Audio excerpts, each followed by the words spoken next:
పండగలైనా పెళ్లిళ్ళైనా వస్త్రాలకు వేదిక ఒక్కటే, అదే ఎస్ఆర్ షాపింగ్ మాల్. ఫ్యామిలీ అంతటికి అన్లిమిటెడ్ ఆఫర్స్. జనరల్ గా పెళ్లి కాని అమ్మాయిలకు ఎట్లాంటి కోరికలు ఉంటాయనేది ప్రత్యేకంగా చెప్పుకోవాల్సిన పని లేదనుకోండి. ఓ అందమైన కుర్రాడు, నెలకు 50,000, లక్షల జీతం, సొంతిల్లు, అప్పుడప్పుడు సినిమాలకు షికార్లకు తీసుకెళ్లే ఓ మంచి యువకుడు భర్తగా దొరకాలని ఆ దేవుడిని కోరుకుంటుంటారు. కానీ ఇంకొందరు అమ్మాయిలు ప్రధానంగా ఏం కోరుకుంటారో తెలుసా? దేవుడా, నాకు రాబోయే అత్త గయ్యాలిది కాకుండా చూడు స్వామి అంటూ కోరుకుంటుంటారు. కానీ తాజాగా ఓ మహిళ చేసిన పని చూస్తే మాత్రం ఆమెకు ఖచ్చితంగా గయ్యాలి అత్తే వచ్చుంటుందేమో అని ఆఖరికి మీరు కూడా అంటారేమో. ఇంతకు ఆ కోడలు చేసిన పనేంటి, దీని వెనకాల ఉన్న ఆ కథేమిటి? Let's watch the interesting story.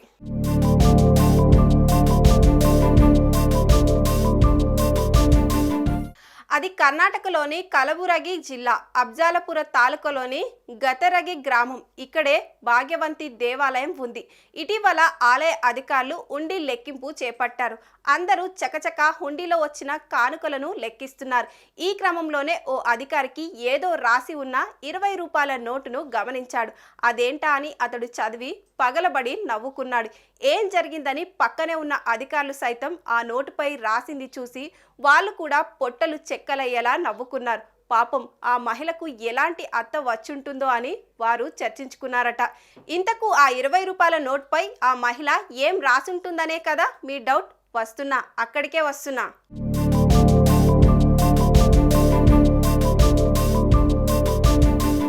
ఇక విషయానికి వస్తే, దేవుడా, మా అత్తను భరించలేకపోతున్నాను, అసలు తట్టుకోలేకపోతున్నా, దయచేసి మా అత్త త్వరగా చనిపోయేలా చూడు స్వామి అంటూ ఆ నోటుపై రాసుకొచ్చింది.